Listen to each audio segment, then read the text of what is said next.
Good morning and welcome. Delighted to find you all here. Jerry and I were just talking backstage about the kind of session we'd like this to be. And the only answer we could come up with was informal. And really, as far as I'm concerned, Jerry Pinto is a friend goes back over 30 years in my life. And if I were to start getting formal about this kind of conversation, it would be disastrous. But what I do know is that even with friends, there are questions you mean to ask them, and you postpone them because other conversations intervene. But there are questions about Jerry's work that I've had for a while, and for me, this is an opportunity to actually ask them. So the way we decided we'd plot this session is I spend at least the first half of it speaking to Jerry, asking him about his work, which is essentially the work of making stories. And the latter half of the session, we thought we'd actually spend with Jerry asking me about my work, which has essentially been about unmaking stories, dismantling stories, which is very clearly stated in my new project, in my most recent book, Love Without a Story. So I'm going to start, before I actually ask Jerry, I'm going to start by telling you about the very first time I met Jerry, which was, in fact, I think, 31 years ago. And without getting into details, let me say that one of the very early impressions I had was the fact that this was an unquenchable, unstoppable, irrepressible storyteller. You cannot sit with Jerry for more than 10 minutes without stories just pouring out of him, all told with this great zest and involvement and relish, with a fair amount of what I call cheerful malice thrown in. So there's much gossip, there's much anecdote, but there's also really the sheer delight of spinning a yarn. And he frequently opens parentheses and tells you stories within parentheses.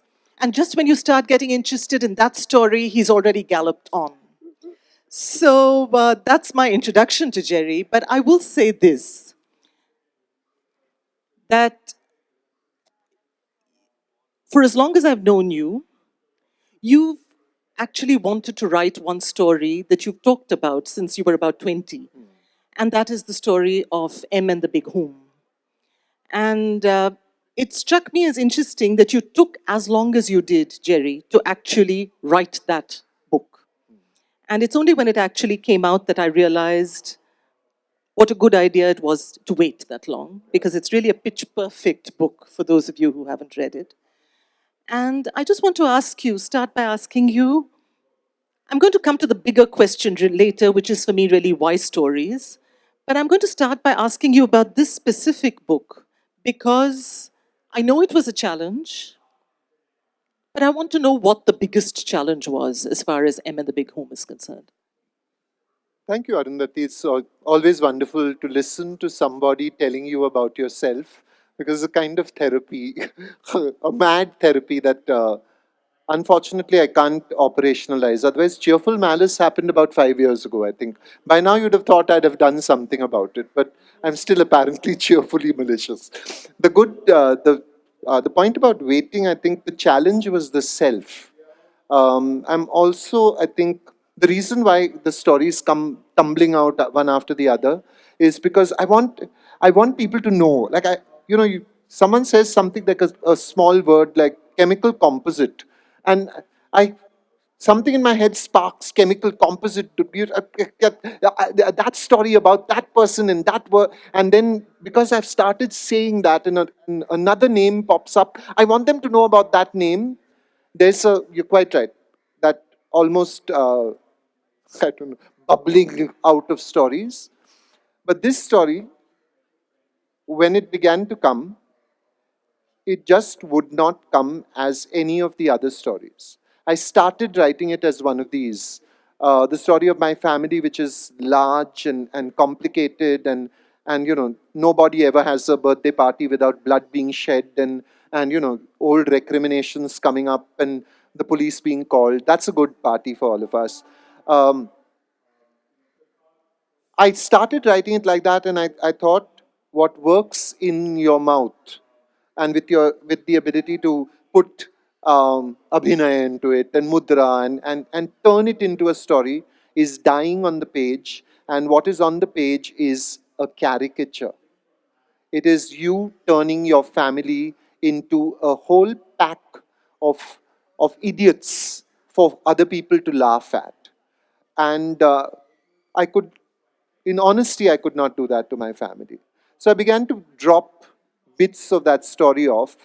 And I think I must have been around 40 when I realized that I didn't want to tell a Baroque saga of Roman Catholic family life. What I wanted to say was we love each other and it is difficult.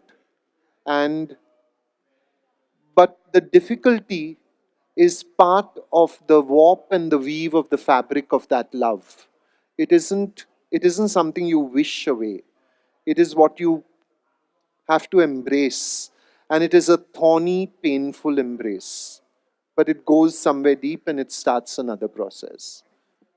Would you say then finding the tone for that book was really the biggest challenge? Oh, totally, because uh,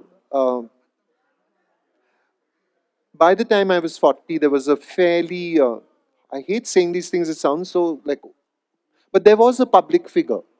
And that public figure was a roisterer. He was there for the laugh. He was there to to puncture hypocrisy, and he was there to gadfly his way through this thing and then whisk off away somewhere. These are the ways in which you perceive yourself, and then you're writing, and you're saying that's not who I am. That is who I said I was, and whom I tried to be, and it was camouflage. But yeah, I want to tell you a story. I just want to calm down. I want you also to calm down, and I want to tell you this story. I, it was like being naked.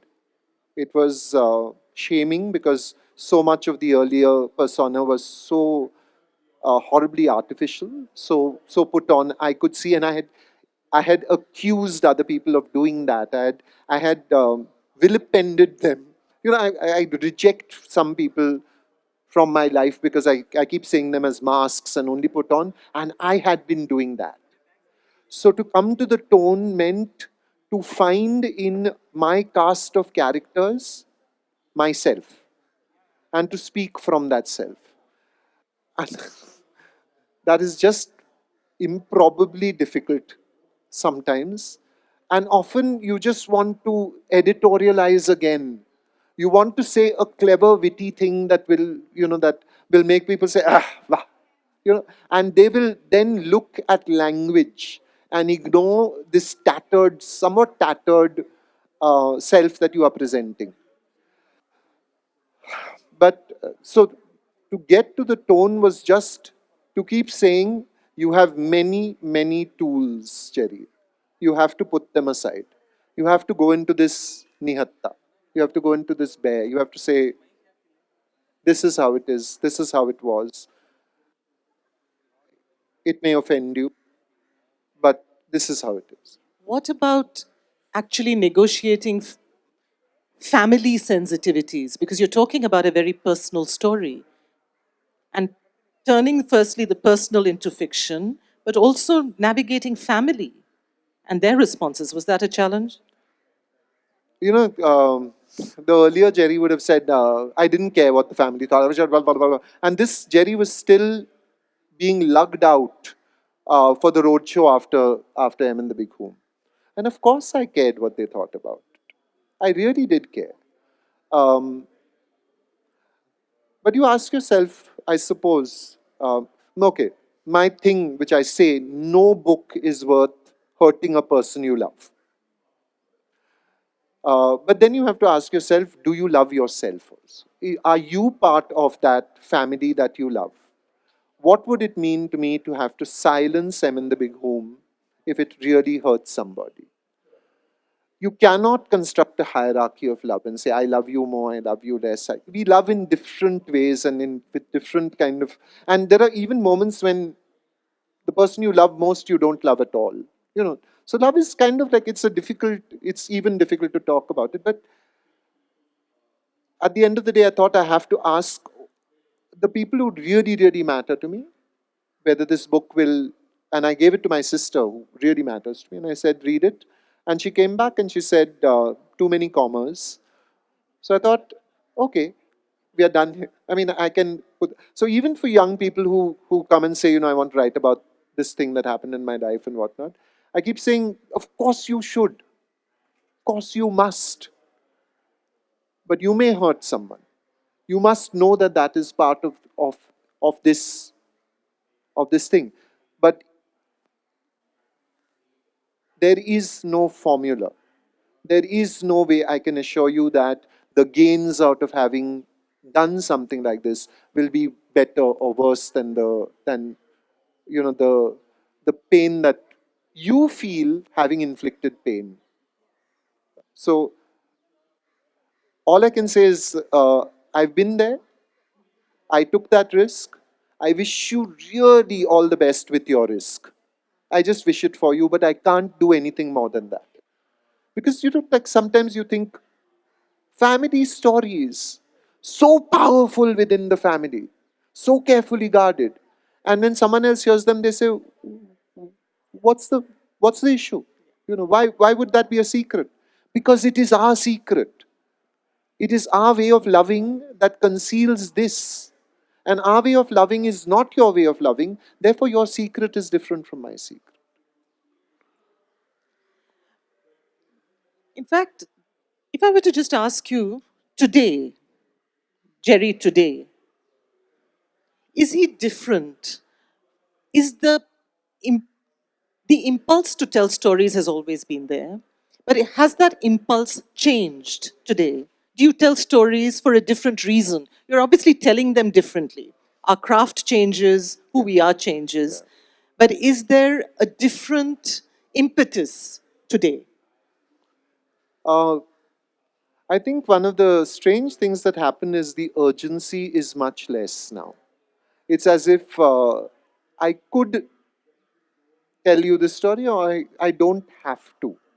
So I'm finding that it is also very, very useful for a writer to be silent and to listen to other people's stories and to record them. I did that all the time. I think I was okay, but I'm just not. I was not. I don't think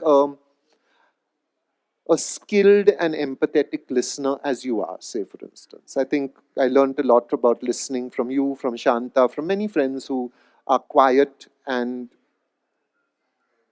offer or carve out of that encounter in a noisy, busy, screaming city like Bombay, carve out a space where words and stories are important, are given importance. And having received so much of that as a rush of love almost. No, as love. Listening is love, is to be loved, is to be listened to be heard.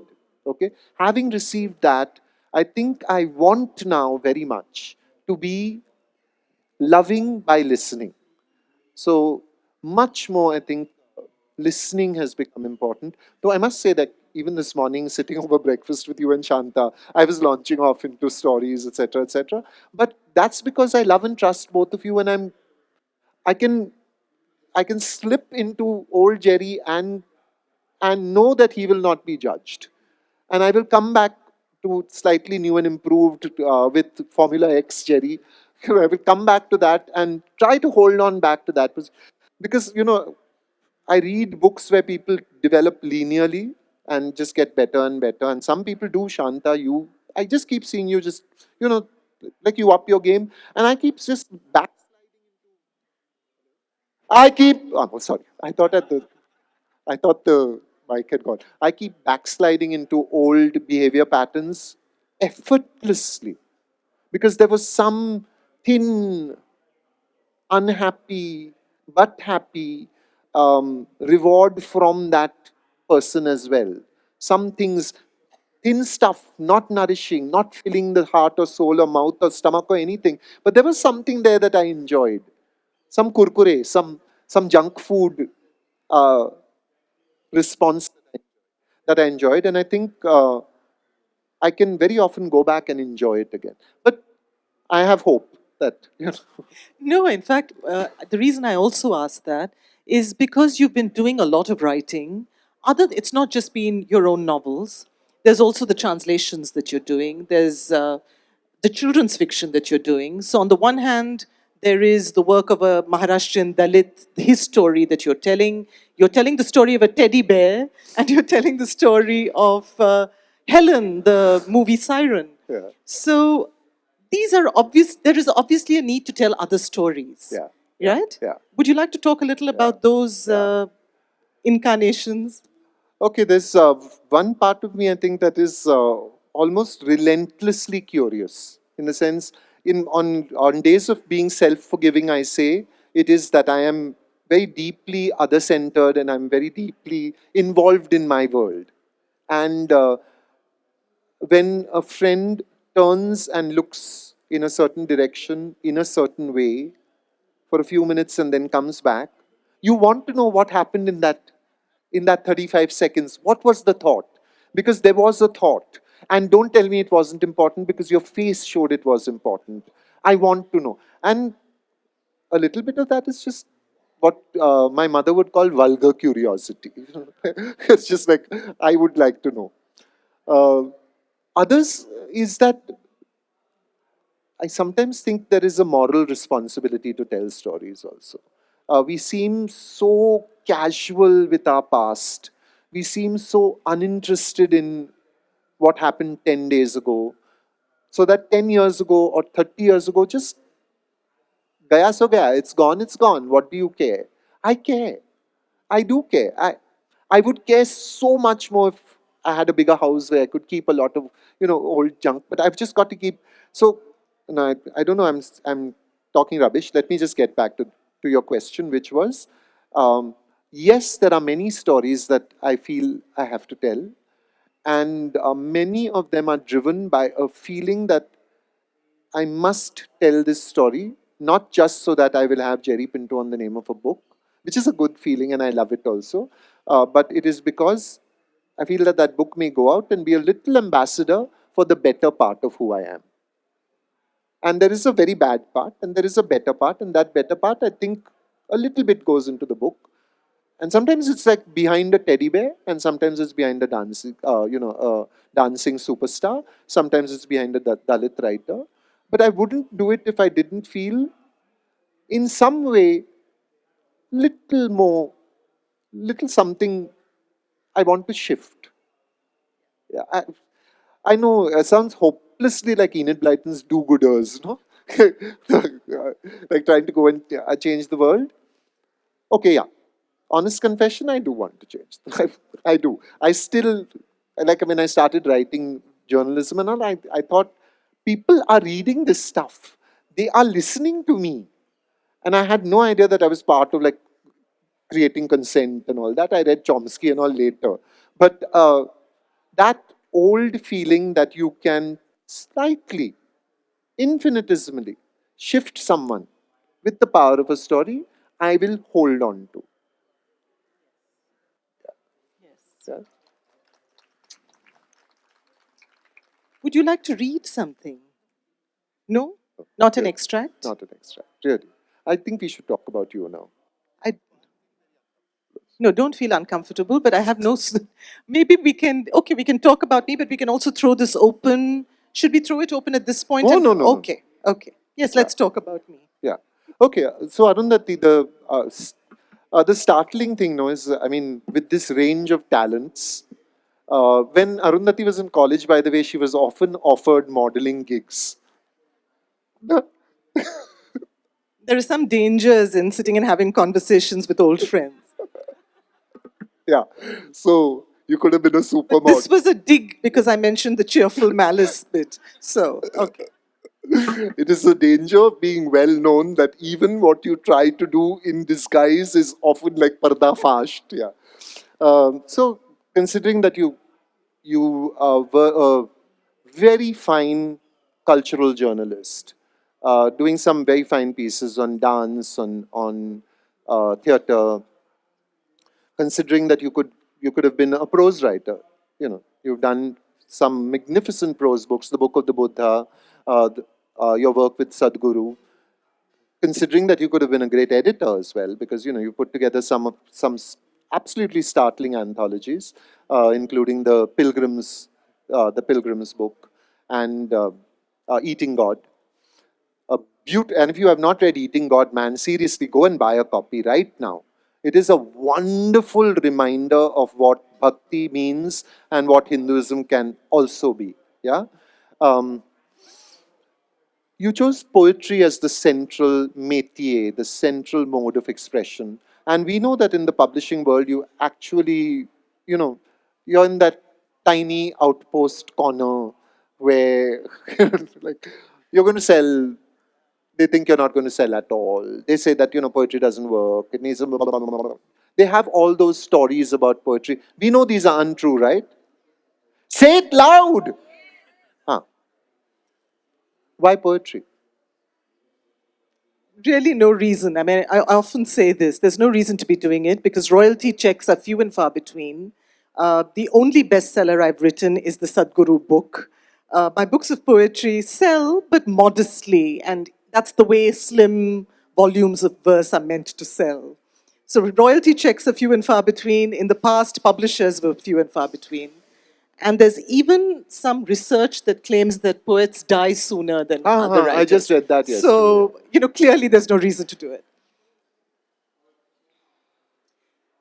I'd say this, Jerry. I'd say that if I were to be honest, when I was a child, there was an impulse to tell stories.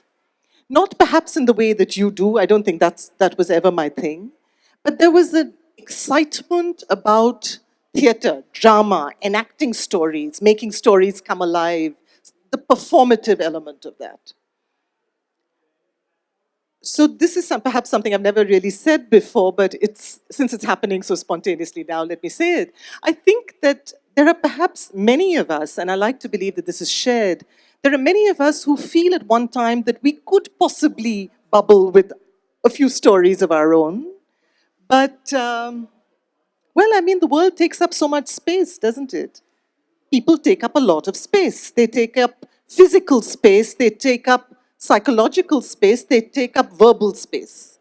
So at some point it became quite clear to me, and this was early on, I'm talking as far back as my adolescence, it became quite clear to me that no one really has the time to hear, and I would have to raise my voice to be heard, to tell the stories the way I wanted to. And I didn't want to raise my voice because raising my voice would distort the integrity of its tone.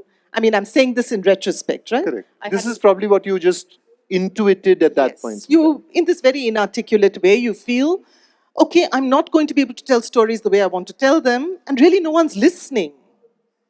No one's listening. Which is, I think, something that I found was actually a shared feeling. I grew up feeling like a trapezium, believing everyone else was a round peg in a round hole. But then one realizes that, and it takes a long time to realize, that almost everyone has felt like a trapezium at some point. So that's about the storytelling part of things. But I will also say that what has always been a companion, ever since I was young, has been poetry. And poetry was one place where it seemed okay to have a vertical engagement with myself. Poetry is a form that doesn't ask you to move from beginning to middle to end, right? Not the lyric poem. The lyric poem is really about inhabiting yourself deeply. Inhabiting yourself so deeply that you actually seek to scorch the page. But it's also a heightened utterance, so it's also pulling you up. So that quality, verticality, which is about moving deep, but also wanting to leap right off the page. For me, that's the excitement of the lyric poem. I just remembered something that I should have said earlier, which is also that you were a very fine dancer.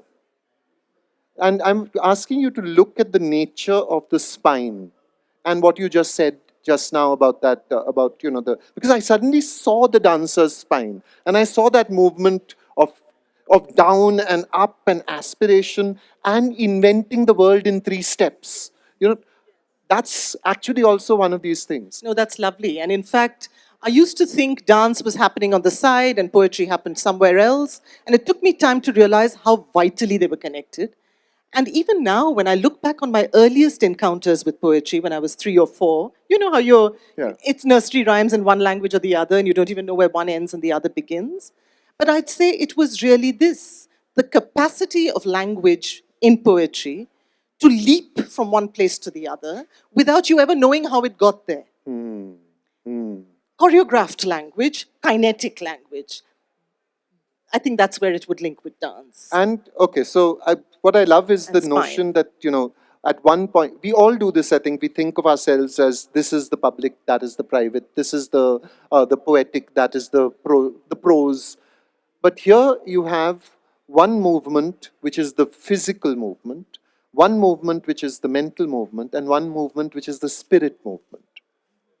So, how does the spirit movement relate uh, to the verticality and the engagement and the ability to leap out and encompass? For a long time, I thought of poetry as dance, as music, as a kind of chemical excitement. But I thought of it essentially as self expression and self discovery, self composition, self revelation, all of that. But there came a time in my life when I was absolutely wordless. And I think that's when I sometimes call it being tripped up by the pause. The pause on a page of poetry. I mean, all those blank spaces on a page of poetry really mean. They may not mean something, but they mean. And I don't think I'd quite realized that until I was tripped up by one of those blank spaces. And I found that the only way to come out of those blank spaces for myself was at least to tell myself. I mean, I started coming out of it, but I knew the most important thing was that I remembered this: I must not forget. That was the one thing I carried away from that experience of real wordlessness. And poetry started coming back to me later, but it came back differently. And I came back much more riddled with pauses. It came back much more perforated and much less anxious to be understood and to tell a story. You know? And therefore, I mean, I found a poesis recently, a copy of a poetry circle journal that we used to have, and I was reading Maggot Mission, and I was reading Amnesia and all. Those were poems from my very first book. Yeah. Yeah. And beautiful poems also. I mean, really excellently crafted, but they were poems that held beautifully. They were held by language. In this book, there's a sense of the poem in free fall, and the poet with the poem in free fall, welcoming you to the free fall. Would you like to read a couple of poems now, do you think? Or would you like to talk about free fall first? Yeah, free fall is an interesting image. Language remains important, Jerry. So I'd say all the things that we prized in our years, we were part of a writers' group in Bombay, Jerry and I, many years ago. And all the things that we prized in that writers' group, rigor, craft, all of that continues to matter. So I certainly wouldn't say that the spirit in some ways invalidates the importance of artistry. No. Yeah. Yeah? Yeah. So That was not the intention. yeah, I know you were not saying that, but I think it's important to say that simply because a lot of, I still have notions in my head of good writing and bad writing. And a lot of really flabby writing gets validated by belonging to some category or the other. Yeah, You know? whatever So, yeah. So I'd say the idea of good writing still matters, but my approach to form is less tense. I'd say, yeah, maybe. Okay, so what happened in the poems was not tension, it was tautness. Yes, it was taught. What is there now is still a very great attention to craft uh, to coming to as close to what one wants to say as possible, given the limitations of words and the hugeness of what is to be said. But also there is the sense of fluidity, like of flow. Yes. Yeah? Yes. I think poise without tension would be the aspiration. Or as articulated by this woman in the book whom I've written about, this is Avvaiyar, the great woman poet of Tamil Nadu. She's a traveler, she's a vagabond. Her poems are still uttered by almost every person who knows Tamil. Every child still grows up with Avvaiyar's poetry.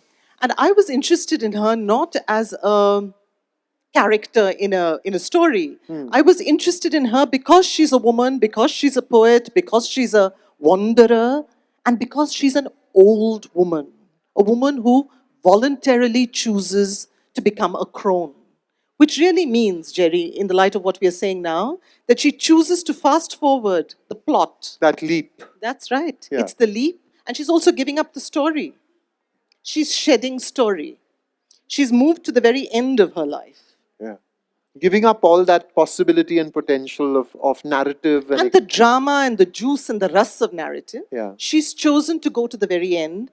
And that fascinated me, and it still does. What kind of person would do that? And, to sum this part of it up, before we read or before we throw this open to questions, I just like to say this is just an extract from that poem, just a few lines, which sort of sums up why I decided to call the book Love Without a Story.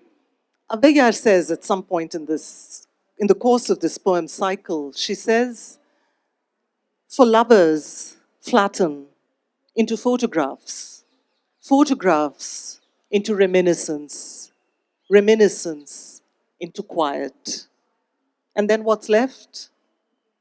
Perhaps just the oldest thing in the book, love without a story. That's how Avvaiyar gets there, to my mind. She chooses to be, as I say in the last line of the poem, she chooses to be, and that's my aspiration. That's the kind of old woman I'd like to be. That's the kind of old writer I'd like to be. If this American survey that claims that we don't all die sooner doesn't hold true, I'd like to be unhurried, forever out of step, always on time. That paradox is really the paradox that makes most sense to me. Poem? I think we should throw this open. 5 minutes. Okay, you want a poem or you want to ask a question? Poem, na? Huh. 5 minutes, read a poem. Questions? No? There are questions, but they can ask us later. We'll be standing around and I'm fairly visible, so is... Okay. Here's why Avvaiyar isn't terribly interested in stories, because she's already figured this out. Avvaiyar knows that tyrannical algebra teachers die. And timid cleaning ladies with floral aprons too. She knows oligarchic poets blur into fussy grandpas. Dashing bankers get dementia. And the prettiest girls in class slash their wrists in beach homes, felled by boredom and barbiturates. She knows the aging ustad is eventually ousted by triglycerides and court politics, and the silent acolyte with smoldering eyes and humid palms. She knows every court must have its oily pandit, its bleating groupies, its sullen cavillers, its jester stoned on his own demagoguery. She knows every sangha has its Devadatta, plotting his coup in a blue swirl of power lust. She knows that everyone everywhere believes they've been wronged, that history was written by someone else, and that they're always right. Always very good with it. You want me to take out my glasses? One question short and then we leave. No? Okay, yes, please. Yeah. If you stated that if you write about your family members, and that's not fair and just, but my question is, why shouldn't a writer be truthful and honest? Sometimes writing about your family members, the truth about them, has a kind of cathartic effect on the writer. So why should that be denied to the writer? Not at all. I don't say... all for freedom of expression, first of all. So everybody's got it. You can... And if you don't write about what you have or what you are, what do you write about? If it is not your story that you have as you own it, what do you write? What do you write about? So I quite agree with you. Truthfulness, we should remember, is highly debatable simply because your truth is not what your family sees as the truth. Everybody in the family has a different version of the truth. So, writing with honesty, writing with compassion, writing in without agenda is really difficult, and it can be forgiven. So you may hurt, but it can be forgiven. And in that forgiveness also lies their healing.